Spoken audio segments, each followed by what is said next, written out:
Assalamualaikum warahmatullahi wabarakatuh. Alhamdulillah teman-teman bisa bertemu lagi dengan saya Yongki Ade Pranoto dari kelas IPM dengan nomor induk mahasiswa 201180465. Di sini saya akan mencoba menjelaskan materi tentang tradisi Islam di Nusantara. Yang pertama adalah sebagai tradisi Islam di Nusantara, yang kedua adalah sebagai apresiasi bentuk tradisi kesukuan Islam di Nusantara. Sebelum kita masuk ke materi yang akan saya jelaskan, marilah kita mereview dulu tentang buku yang akan digunakan oleh peserta didik. Ini adalah buku dari Direktorat Pendidikan Madrasah, buku tentang sejarah kebudayaan Islam, kurikulum 2013, Sanawiyah Kelas 9. Budaya lokal Nusantara. Kita arahkan atau kita amati dulu kompetensi inti dan kompetensi dasar guna untuk mengarahkan pada peserta didik kita. Yang pertama adalah kompetensi inti. Kompetensi inti sendiri itu KI 1 tentang aspek spiritual, yaitu menghargai dan menghayati ajaran agama yang dianutnya. Kemudian KI 2 yaitu menghargai dan menghayati perilaku jujur, disiplin, dan tanggung jawab, serta toleransi gotong royong, sopan santun, percaya diri, dan berinteraksi secara efektif dengan lingkungan sosial dan alam dengan jangkauan pergaulan dan keberadaannya. Aspek kognitif KI 3 yaitu memahami dan menerapkan pengetahuan, yaitu berupa faktual, konseptual, dan prosedural. Kemudian KI 4 yaitu mengolah, menyajikan, dan menalar dalam ranah konkret dan abstrak. Kemudian kita lanjut ke kompetensi dasar, yaitu KI 1.1 yaitu meyakini bahwa Allah Subhanahu wa taala memberikan potensi seni dan budaya pada setiap insan dan umatnya. KI 1.3 yaitu menyadari bahwa Allah Subhanahu wa taala menciptakan umatnya itu dilengkapi dengan potensi seni dan budaya. Selanjutnya adalah KI 1.2 menghargai tradisi dan upacara adat kesukuan di Nusantara. KI 1. KI 1.1, kemudian KI 1.2 menunjukkan sikap menghargai keanekaragaman tradisi dan budaya. Kemudian selanjutnya yaitu membandingkan pendekatan seni budaya lokal antara wayang, qasidah, dan hadroh. Kemudian KI 1.3 yaitu menunjukkan contoh bentuk seni budaya lokal. KI 1.3 yaitu menstimulasikan contoh seni budaya lokal dan misalnya wayang, qasidah, dan hadroh. Kemudian kita arahkan peserta didik untuk melihat atau mengamati gambar-gambar yang ada di dalam buku paket tersebut. Di sini kita lihat ada gambar wayang dan gambar orang sedang memainkan hadroh. Ini ada hubungannya dengan apa yang akan kita sampaikan nanti ya teman-teman. Yang pertama adalah seni wayang. Ini adalah contoh pemayangan dari Arya Gondomono, yaitu salah satu cerita wayang yang bukan termasuk dari cerita Mahabharata, tetapi pujangga Jawa memasukkannya dalam cerita wayang tersebut. Kemudian ini ada seni hadroh, yaitu seni yang diakulturasikan dari seni budaya Arab dan Nusantara. Ini banyak terdapat di Melayu dengan memakai songkok khas Melayu dan juga memakai sarung. Kemudian peserta didik kita arahkan bagian B, yaitu kita berikan kesempatan pada peserta didik untuk menanyakan sesuatu dari apa yang sudah dilihat tadi. Kemudian yang C, bagian C, yaitu kita review sedikit daripada materi tentang seni budaya lokal, yaitu seni bukanlah hal yang haram dalam suatu pendidikan atau ajaran agama Islam, karena dengan seni kehidupan manusia akan lebih indah dan nyaman untuk dinikmati. Nah, seni budaya ini contohnya para ulama zaman dulu dan wali itu bukanlah orang-orang yang bodoh atau tidak tahu agama dalam Islam, tetapi para ulama itu secara cerdas dan batin mampu menerjemahkan pesan Islam yang ada di dalamnya, baik pun pesan moral maupun pesan-pesan yang tersedia dalam Al-Quran dan hadis. Itu secara di cover dengan menggunakan berbagai alat atau berbagai media, contohnya wayang, kemudian qasidah, tari zapin, hadroh, dan mauludan. Ini adalah pesan-pesan atau secara ringkas dari pesan-pesan yang ada di dalam Islam. Kemudian di bagian D, peserta didik ini diberikan kesempatan juga untuk mengembangkan kreativitasnya, yaitu membuat kelompok, mencari sesuatu yang ada di sekitarnya untuk dijadikan seperti rangkuman nanti apa hikmah yang ada di dalamnya. Nah, ini bisa tahu, nanti kita bisa tahu, oh iya ini misalkan mauludan ini apa hikmahnya, seperti itu. Hadroh itu apa hikmahnya, wayang itu apa hikmahnya, di situ nanti bisa terlihat. Kemudian yang selanjutnya adalah refleksi. Refleksi itu setelah mempelajari secara keseluruhan, peserta didik itu kemudian diminta apa yang sudah dilakukan dan apa yang sudah diterapkan, bagaimana cara melestarikannya. Di sini refleksi. Kemudian materi yang terakhir yaitu untuk merangkum setelah apa yang kita jelaskan dan apa yang terdapat di buku ini, kita berikan pengarahan untuk merangkum semua itu untuk disajikan referensi ketika ulangan nanti. Nah, demikianlah referensi atau demikianlah review buku tentang buku paket pegangan milik peserta didik. Sekarang kita lanjutkan, teman-teman, kita lanjutkan untuk membahas mengenai mid mapping. Itu saya sudah membuat mid mapping mengenai sejarah atau Islam, tradisi Islam di Nusantara. Perlu kita tahu, kita review sebentar tentang masuknya Islam di Nusantara. Nah, masuknya Islam di Nusantara ini melalui 3 jalur. Jalur pertama adalah melalui perdagangan, kemudian jalur kedua melalui pernikahan, jalur ketiga melalui pendidikan. Ketiga jalur ini akan membuat suatu peninggalan dan berakulturasi menjadi tradisi dan budaya. Nah, paham sampai sini, paham kan tentang adanya tradisi Islam di Nusantara. Nah, kemudian kita lanjut mengenai sejarah Islam di Nusantara. Sejarah Islam di Nusantara ini adalah seni dan budaya, memiliki peran penting dalam penyebaran agama Islam di Nusantara, di Indonesia. Yang kedua, hubungan Islam dengan seni dapat dilihat dari teks-teks klasik seperti lirik, nazom. Nah, ini contohnya seperti orang-orang yang di pujian itu, pujian ketika akan sholat itu kan mengandung pesan-pesan moral atau pesan-pesan yang mengingatkan kita kepada Nabi Muhammad, kepada kematian dan lain sebagainya. Itu tidak akan lepas dari seni. Kemudian Wali Songo dengan menggambarkan seni di dalam Islam, menggambarkan seni dalam Islam seperti cerita pewayangan. Nah, ini masyarakat Indonesia ini adalah sangat suka dengan pewayangan ini. Nah, tetapi Wali Songo ini dengan kebijaksanaannya mengubah daripada alur cerita atau diisi dengan cerita-cerita Islami.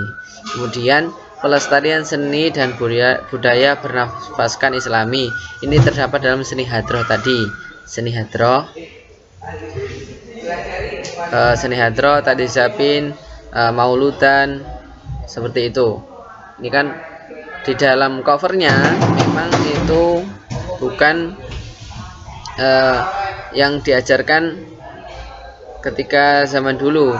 Maksudnya ketika zaman Nabi memang tidak ada, Tetapi kan secara secara isinya itu adalah sesuai dengan syariat-syariat Islam. Kemudian tradisi Islam di Nusantara. Tradisi Islam di Nusantara sendiri itu dibagi menjadi dua, yaitu yang pertama adalah sebagai bagian dari tradisi Islam, yang kedua apresiasi tradisi dan upacara adab kesukuan Nusantara. Pembahasan yang pokok yang saya akan bahas adalah mengenai kesenian, mengenai bagian dari tradisi Islam. Yang pertama adalah kesenian. Kesenian merupakan bagian dari kebudayaan. Nah, ini memang setiap seni yang dihasilkan dari pemikiran akal manusia ini akan menjadikan budaya. Kemudian yang kedua adalah kebudayaan diartikan dalam hal yang berkaitan dengan budi dan akal. Jadi setiap budi dan akal pikiran manusia yang tertuang dalam suatu bentuk abstrak maupun non abstrak nanti akan menjadikan suatu budaya dan tradisi turun menurun. Nah, di sini yang ketiga tradisi adalah adat kebiasaan turun menurun dari nenek moyang yang masih dijalankan masyarakat. Nah, ini yang masih kental, yang masih dijalankan oleh masyarakat, ini disebut dengan tradisi. Nah, kebudayaan Islam di Indonesia berkembang setelah terjadi akulturasi atau pertempuran dua budaya atau lebih saling bertemu dan saling mempengaruhi. Contohnya apa? Contohnya seperti tadi cerita pewayangan. Nah, ini akulturasi dari budaya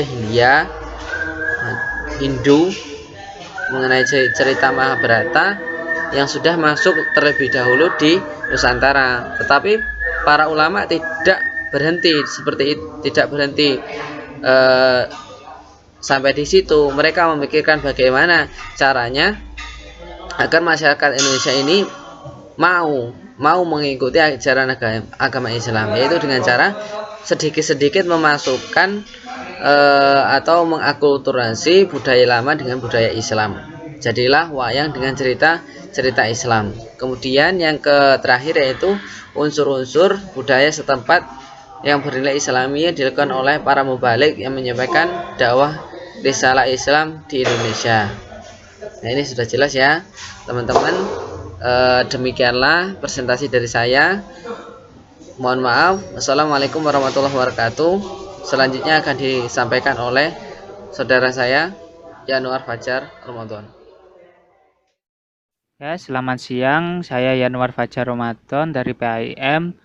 Nomor induk mahasiswa 201180464 akan melanjutkan presentasi dari Mas Yongki Ade Pranoto, rekan saya, dengan subbab selanjutnya yaitu apresiasi terhadap tradisi dan upacara adat kesukuan Nusantara.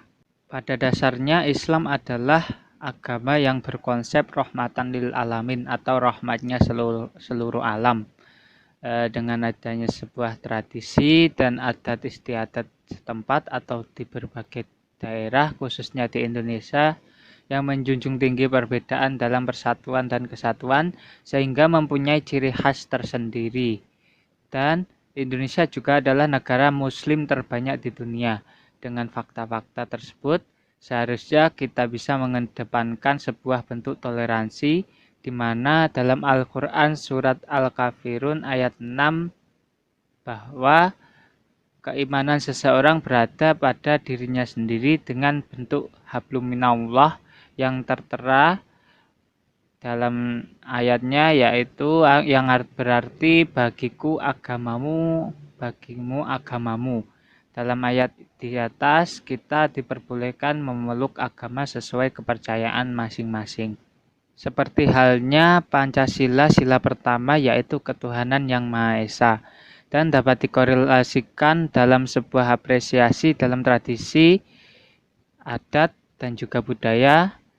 Namun menurut pandangan kami, tradisi ini adalah mempunyai dua makna, yaitu sebuah kepercayaan yang melekat atau sisi kereligiusan, keyakinan seseorang yang memegang teguh ajaran leluhur, dan juga sebuah keunikan budaya dari suatu daerah yang harus dikembangkan dan dilestarikan, atau sebuah ciri khas dari suatu daerah yang diwariskan oleh nenek moyang untuk kita lestarikan. Adapun beberapa cara pengapresiasian tradisi, adat dan budaya kesukuan di Nusantara, yaitu bentuknya yang pertama adalah akulturasi budaya. Di sini akulturasi budaya adalah penggabungan antara dua budaya untuk dijadikan satu dalam wajah baru, akan mudah diterima dalam masyarakat. Dikarenakan konsepnya yang hampir sama, bersumber dari kebudayaan setempat dan kebudayaan luar yang dimodifikasi dan disesuaikan dengan kehidupan masyarakat. Akulturasi budaya ini juga disebut dengan bentuk apresiasi terhadap budaya, tradisi, dan adat istiadat yang ada di Nusantara. Karena konsepnya menggabungkan antara kebudayaan yang berbeda. Hal ini adalah sebuah penyatuan tanpa pemaksaan dan penghilangan identitas suatu masyarakat. Contohnya yang ada di Jawa khususnya, yaitu syiar dari para wali songo atau wali sembilan di Jawa, khususnya Sunan Kalijogo, yang menggunakan adat Jawa seperti berpakaian Jawa untuk berdakwahnya, terus berdakwah dengan gending-gending atau tembang, atau dalam bahasa Indonesia yaitu lagu, dan juga memainkan wayang untuk media dakwahnya, dan masih banyak lainnya. Yang kedua adalah pengenalan dan pelestarian budaya sejak dini. Pengenalan budaya sejak dini juga merupakan sebuah apresiasi dari tradisi dan adat istiadat. Mengapa harus dikenalkan sejak dini? Seiring berjalannya waktu dan modernisasi zaman, nilai kebudayaan serta tradisi dan adat istiadat mulai hilang oleh budaya barat yang serba modern, sehingga kita generasi muda harus mampu mempertahankan dan melestarikan budaya itu sehingga tidak menyebabkan hilangnya budaya tersebut. Karena budaya tersebut adalah identitas kita di masyarakat atau masyarakat suatu daerah. Yang ketiga adalah budaya sebagai karakteristik bangsa, yaitu budaya juga merupakan hasil dari penciptaan dan penanaman oleh leluhur kita melalui fase-fase dan proses yang sangat panjang, dan juga melalui sejarah yang sangat panjang pula untuk kita dapat nikmati dan lestarikan di saat ini. Jadi di dalam suatu budaya atau adat istiadat sebagai karakteristik bangsa, yaitu terdapat pula nilai-nilai yang di dalamnya, yaitu kereligiusan, tradisionalis, serta nasionalisme. Karena pada dasarnya sebuah budaya adalah kekayaan dari negara kita, sehingga kita perlu untuk melestarikannya dan sebagai bentuk pengabdian terhadap negara dan juga bangsa. Yang terakhir adalah toleransi antar keberagaman budaya dan juga agama. Kita tahu di dalam negara kita atau negara Kesatuan Republik Indonesia, yaitu negara yang multikultur, berbagai agama, ras, suku, dan budaya, serta banyak sekali perbedaan bahasa, namun dapat disatukan dalam sebuah negara atau bangsa. Melalui hal ini juga sebagai implementasi dari perilaku Nabi Shallallahu Alaihi Wasallam atau akhlak Nabi terhadap orang-orang yang berbeda keyakinan terhadap berbeda keyakinan dengan beliau. Pada saat itu di Madinah, setelah hijrah dan mendirikan negara Madinah, banyak sekali beberapa orang Yahudi, Majusi, orang Kristiani atau Kristen, dan juga agama nenek moyang yang masih bertahan di situ. Tetapi Nabi Muhammad SAW tidak mengusirnya atau mengusiknya, tetapi malah mendamaikan serta memberikan hak kepada mereka untuk menjalankan ibadahnya dengan kepercayaan masing-masing. Dan juga dalam pidatonya Presiden pertama kita, Insinyur Soekarno, yang berkata yaitu jas merah, yang berarti jangan sampai melupakan sejarah. Karena tanpa adanya sejarah, kita tidak akan menjadi sebuah bangsa besar yang dapat dipersatukan menjadi sebuah negara kesatuan Republik Indonesia melalui sejarah-sejarah dan peristiwa-peristiwa zaman terdahulu yang diperjuangkan dengan segenap tumpah darah oleh para leluhur kita dan juga para pahlawan di zamannya. Terima kasih. Itu mungkin sekian dari kami, kurang lebihnya kami mohon maaf. Wassalamualaikum warahmatullahi wabarakatuh.